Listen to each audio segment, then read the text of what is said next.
कि जानता कहीं जो परिणाम महाभारत का तन बल छोड़ में मनोबल से लड़ता, तन बल छोड़ में सिंह सी हाल हो बाघ सी रफ्तार हो। मैच्योरिटी, इस टॉपिक को बनाने से पहले मैं जब मैच्योरिटी की मीनिंग ढूंढ रहा था, क्योंकि आम भाषा में हम कह देते हैं कि यू आर मैच्योर, आप मैच्योर हो या नहीं हो, लेकिन जब सही मतलब जानोगे तभी मैच्योर बनोगे। ऐसे थोड़े कि कुत्ते को बोल दोगे जाके कि कितना मैच्योर है, रास्ते से जा रहे किसी जानवर को बोलोगे नहीं, एक लॉजिकल चीजें होती है। तो जाहिर सी बात है वीडियो बनाने से पहले मुझे मीनिंग ढूंढना था। मीनिंग ढूंढा तो मुझे पता चला कि मैच्योर का सही अर्थ होता है परिपक्वता। परिपक्वता, और हम क्या समझते थे या मैं क्या समझता था, समझदारी। वो बंदा मैच्योर है मतलब समझदार है, लेकिन समझदार तो एक जानवर भी हो सकता है, पालतू जानवर है जो काटता है। मान लो कुत्ता है रास्ते को, उसको मारियो काटने को दौड़ेगा, परंतु पालतू कुत्ता थोड़े काटता है। समझाएंगे उसको, सिखाएंगे उसको, ट्रेनिंग होगी तो वो भी तो समझदार हो गया। परंतु परिपक्व हुआ क्या? और यहाँ अंतर आता है परिपक्व का मतलब एक्सपीरियंस से। एक दोहा है कि करत करत अभ्यास जड़ीमति हो सुजान, रसरी आवत जात के सिर पर पड़त निशान। तो जब कुआं से पानी निकाला जाता है, जो सिर पर निशान पड़ता है, सिर पर जिससे पानी आता है, आपने कभी देखा होगा निकालते हुए कुएं से, तो वो है परिपक्वता। वो परिपक्वता है, वैसा बनना है आपको। परंतु इतना आसान नहीं है परिपक्व होना। रसरी आवत जात के सिर पर पड़त निशान, उतनी बार आपको रस्सी आपके अंदर से आनी जानी चाहिए, उतनी बार सुख दुख का प्रवाह होना चाहिए आपके जीवन में। सिर्फ सुख नहीं, दुखों का प्रवाह होगा तभी आप जितना टूटेंगे, जितना लड़ेंगे, उतना ही निखरेंगे। एक पत्थर भगवान कब बनता है? जब उस पर बहुत ज्यादा छेनी हथौड़े से वार किया जाता है, उसको एक शेप दिया जाता है, उसको आकार दिया जाता है भगवान का, जैसे शास्त्रों में वर्णित है। उसके बाद फिर उस पत्थर को हर चीज मिलता है। जल से अभिषेक होता है, शिवलिंग हुआ तो दूध से अभिषेक होता है, फल फूल हर चीज चढ़ता है, उसको हमेशा ठंडक मिलती है जल से जब स्नान होता है। लेकिन सोचो अगर वही पास वो बोल दे ना मेरे बस की बात नहीं, मैं टूट जाऊंगा, हथौड़ी मारे और पत्थर टूट गया, तब फिर नहीं होगा कुछ, फिर फेंक दिया जाएगा। तो मैच्योरिटी का अर्थ है कि आपके पास जितने भी वार हो, एक वीर के जैसे लड़ो, उससे टकराओ और फिर ऊपर उठ जाओ। रुकना ही है, रुकना मना है। If you want to be mature don't stop, रुकना मना है। There is a prohibition for this stop. आप रुक नहीं सकते किसी भी हालत में। रुक गए तो फिर शायद मैच्योरिटी से चूक गए। और मैच्योरिटी ये नहीं कि इस वीडियो को देखने के बाद आप मैच्योर हो जाएंगे, आप चिल्लाने लग जाएंगे कि हाँ हाँ मैं मैच्योर होगा। नहीं, ये एक यात्रा है, इट्स अ जर्नी। ये एक यात्रा है, ये एक जर्नी है जिसे आपको तय करना है और आपको उस अंत तक जाना है। डेस्टिनी आपकी जो तय है, वहां तक पहुंचना है आपको कि अब मुझे मैच्योर होना है। एक सही समय के बाद आप कह पाओगे।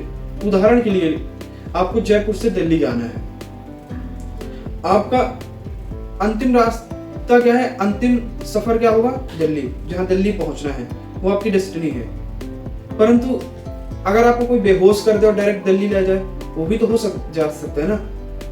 या आपको कोई होश में रखे, बढ़िया देखते सुनते जाए, नजारे देखते जाए, वो ज्यादा सही है। एक्सपीरियंस किससे ज्यादा गेन होगा? ऑब्वियस बात है, घूमते फिरते जाएंगे, ट्रेन या बस के सफर से जाएंगे, वो ज्यादा सही है। उससे ज्यादा एक्सपीरियंस आएंगे, उससे आप ज्यादा सीखेंगे, उससे आप समाज को समझेंगे, उससे आप अपने सराउंडिंग को समझेंगे कि चारों तरफ हो क्या रहा है, कैसे कैसे लोग हैं, कैसे कैसे लोग व्यवहार दिखाते हैं, कैसे कैसे बिहेवियर रखते हैं, तब आप समझेंगे। तो परिपक्वता के लिए आपको उस श्रेणी से गुजरना पड़ेगा। एक कच्चा सेब शायद आप नहीं खाएंगे, या कच्चा केला आप नहीं खाएंगे, परंतु जब वही फल, कोई सा भी फल हो, पक जाता है, तब आपको ज्यादा स्वाद आता है। मीठा पकने के बाद होता है, वो भी एक मैच्योरिटी ना। फ्रूट मैच्योर हो गया बोलते हैं, क्यों? परिपक्व हो गया। कच्चे में कोई नहीं पूछता। मिट्टी वही आपके पास भी है, वही कुम्हार के पास भी है, लेकिन जब मिट्टी पक जाती है, उसका घड़ा बन जाता है, तब आप उस पर डालकर पानी पीते हैं। ना कि कुम्हार को बोलते हैं कि भाई हो गया, ये मिट्टी है, मुझे मिट्टी दे दो, मैं अपना ले जाऊंगा, इससे घड़े का सेक दूंगा और पानी पीने लग जाऊंगा। नहीं, क्यों? क्योंकि वो कच्चा है। क्यों? क्योंकि आपको परिपक्वता तक का इंतजार करना है उसके, और फिर देखिए उसको कितने सम्मान से ले जाते हैं। और रियल लाइफ में, वास्तविक जीवन में अगर मैच्योरिटी की बात करें तो ये नहीं है कि मुझे हर मुद्दे पर बोलना आ गया तो मैं मैच्योर हो गया, नहीं। मुझे किस मुद्दे पर बोलना आता है और मैं उसको कहां बोलता हूं, अगर ये कला मुझ पर आ गई तब मैं मैच्योर हो गया।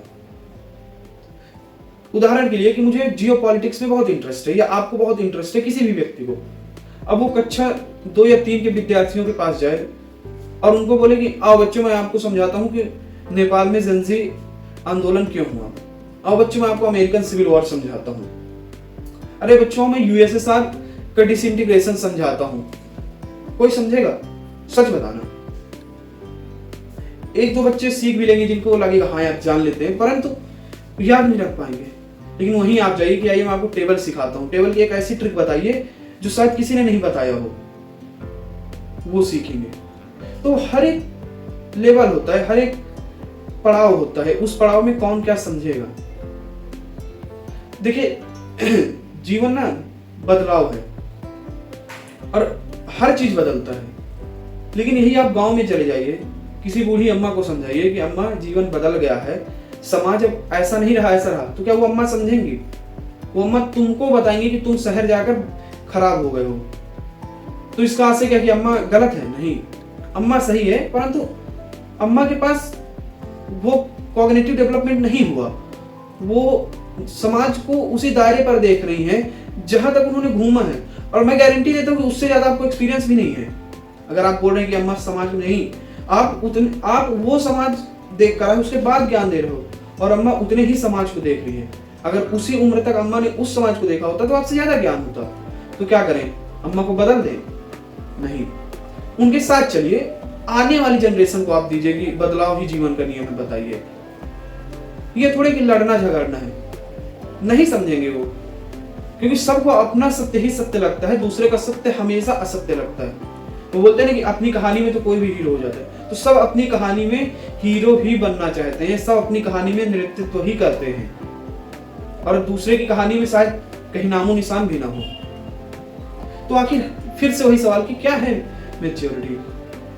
हम बोल देते हैं कि हमारे मन मुताबिक निर्णय नहीं आया, हम एक बहुत बड़े निर्णय की अपेक्षा रखते हैं, कोई पेपर देते हैं, ये कुछ करते हैं, तो हम बोलते हैं कि हमारे ऊपर ये आना चाहिए रिजल्ट, लेकिन आता नहीं है, तो क्या हम मैच्योर नहीं है? नहीं, हम वहां एक चीज स्थापित करने का प्रयत्न करते हैं कि हमें पहले से वो चीज पता है, भविष्य, और भविष्य सिर्फ भविष्य की गोद में सोता है, आपकी गोद में नहीं। भविष्य किसी को नहीं पता। मेरे पास एक किताब है, हाँ, दिनकर साहब की कुरुक्षेत्र, बहुत प्यारा लिखते हैं, पढ़िए कभी। मैं कुछ लाइनें इनकी आपको सुनाना चाहूँगा, बिल्कुल सुनाना चाहूँगा। द्वितीय सर्ग में मैंने पढ़ा था, बहुत अच्छे से तो नहीं कि सुनिए। जानता कहीं जो परिणाम महाभारत का, कि जानता कहीं जो परिणाम महाभारत का, तन बल छोड़ मैं मनोबल से लड़ता, तन बल छोड़ मैं मनोबल से लड़ता, तप से सहिष्णुता से त्याग से सुयोधन को, यानी दुर्योधन की बात हो रही है, कि तप से सहिष्णुता से त्याग से सुयोधन को, जीत नई नींव इतिहास की मैं धरता, और कहीं वज्र गलता न मेरी आह से जो, तो भी हाय यह रक्तपात नहीं करता मैं, भाइयों के संग कहीं भीख मांग मरता। यानी कर्ण बोल रहा है कि अगर मुझे भविष्य का पता होता कि क्या रिजल्ट होने वाला है, तो मैं ये रक्तपात नहीं करता, महाभारत नहीं होती कि मैं महाभारत करता, और मैं रक्तपात नहीं करता, मैं भाइयों के संग जाकर भीख मांग लेता। परंतु क्या फिर ये धर्म युद्ध कभी हो पाता? आप खुद से बताएंगे, क्या ये धर्म युद्ध कभी हो पाता? धर्म स्थापित हो पाता? फिर भगवान का वो यदा यदा ही धर्मस्य ग्लानिर्भवति भारत को क्या होता? नहीं पता चलता, क्योंकि अगर वो पता चल गया तो फिर धर्म स्थापित नहीं होगा, और धर्म स्थापित के लिए युद्ध करना पड़ता है। और युद्ध अगर आपको पता है कि आप भविष्य में क्या होने वाले, तो आप नहीं करेंगे। तो मैच्योरिटी एक यात्रा है जिसे हम सबको तय करनी है, और उस यात्रा को तय करने के बाद पता चलेगा कि आर वी मैच्योर या नहीं, क्या हम मैच्योर हुए या नहीं। हम तय नहीं कर सकते अभी, हम कर्ण के सकुशल योद्धा होने पर शक नहीं कर सकते, परंतु अगर कर्ण बोले कि मुझे भविष्य पता होता तो मैं युद्ध नहीं करता, तब फिर गलत है। इसीलिए आपको भविष्य नहीं बताया जाता, क्योंकि आपके लड़ने की क्षमता, आपकी युद्ध करने की क्षमता पर कमी आ जाएगी। मेरी स्वरचित कुछ पंक्तियां हैं कि आजकल देखिए, आजकल युवा वर्ग खासकर मैच्योर होने की इतनी होड़ में है कि वो वीडियो देखता है 5 मिनट का, 10 मिनट का, और वहां सोचता है मैं मैच्योर हो जाऊं, तो संभव नहीं है, क्योंकि उसका जीवन अलग धारा पे बह रहा है और वो अलग धारा का रिजल्ट चाहता है। तो कब एक युवा मैच्योर होगा, क्या होगा, मैं कुछ पंक्तियों से बताता हूं। मैंने खुद से लिखी थी कि सिंह सी दहाड़ हो, बाघ सी रफ्तार हो, सिंह सी दहाड़ हो, बाघ सी रफ्तार हो, जीवन के युद्ध में वीर सी ललकार हो, और चल पड़े ये डगमग पग जहां तुम्हारे, उस पथ शत्रुओं में हाहाकार हो, उस पथ शत्रुओं में हाहाकार हो। अगर ऐसा युवा है कि सिंह सी दहाड़ रखता है, एकदम बात करता है तो लगता है, और सिर्फ बात नहीं करता, कन्विक्शन है उसके कहने पर, वो जो कहता है वो करता भी है। सिंह अगर शिकार करता है तो सिर्फ हमारे कहने से नहीं, वो करता है मतलब करता है। बाघ सी रफ्तार हो, फुर्तीला होना चाहिए, तेज होना चाहिए, अपनी जुबान का पक्का रहना चाहिए। ऐसा नहीं होना चाहिए कि आज ये कह रहा है कल वो नहीं। और वीर सी ललकार होना चाहिए यार, डर क्यों बात का। सबसे बड़ा नेगेटिव रिजल्ट क्या हो सकता है आपके जीवन में? मृत्यु। और वो मृत्यु भी तो है जो अटल सत्य है। आप युद्ध नहीं लड़ेंगे, आप युद्ध लड़ेंगे, फिर भी मरना तो है ही है। क्यों? अगर कर्ण युद्ध नहीं लड़ता तो नहीं मरता, अगर अर्जुन ने सर नहीं अलग किया होता तो नहीं मरता, मरते हैं ना। भगवान ने क्या आपको उपदेश दिया है? अवतरित किए हुए नहीं होना था उनको, जब उन्हीं की बनाई दुनिया। वो आपको बताना चाह रहे हैं कि जीवन मरण ये सब एक यात्रा है, और इस यात्रा से सबको गुजरना है। आपको जीवन भी मिला है तो मृत्यु तक जाना ही जाना है, तो फिर क्यों डरे जिंदगी से? बताइए। जो भाई सबसे बड़ा अंतिम नेगेटिव रिस्पॉन्स पता ही है, हम कितना भी पढ़ लें, हम कितना भी ज्ञानी हो, हम किसी से भी लड़ लें, कोई नहीं जीत सकता हमसे। लेकिन मृत्यु वो अजय है, मृत्यु जीत ही जाएगी अंत में, तो फिर क्यों डरे? फिर कोई भी युद्ध हो, युद्ध देखिए, युद्ध की परिभाषाएं समय समय पर बदलती रही है। आज तलवार लेकर रणभूमि पर नहीं कोई जाता, वो युद्ध नहीं है, परंतु बॉर्डर पर, सरहद पर हमारे फौजी भाई खड़े हैं हथियार लेकर। आपको इंटरेस्ट है, आपको फौजी बनना है, जाइए, बिल्कुल देश की सेवा कीजिए, परंतु सिर्फ वही नहीं, आप अलग फील्ड में जाइए, एकदम टेक की फील्ड में जाइए, आप तहलका मचा दीजिए। क्या अमेरिका, क्या चाइना, क्या डेवलप्ड नेशन, जो भी आप बोलते हो, जिन भी देश को आप डेवलप्ड बोलते हो, आपके सामने पानी भरे, वो आपका युद्ध मैदान वो हो गया। क्यों? महाभारत में जिसने युद्ध लड़ा तो उनमें से सारथी योद्धा नहीं थे जो रथ हाँक रहे थे, और अगर नहीं थे वो योद्धा तो भगवान श्री कृष्ण क्या थे? पार्थ के सारथी ही तो बनते हैं। तो युद्ध भूमि योद्धाओं की समय समय पर बदलती रही है, और बदलाव ही संसार का नियम है, और हमेशा जिएगा वही जो फिट होगा। सर्वाइवर ऑफ द फिटेस्ट की जर्नी है। बाकी आपकी मर्जी, मेरे पास इस टॉपिक पर बोलने के लिए ज्यादा है नहीं। आज से आप सब समझ गए होंगे। जय हिंद, वंदे मातरम।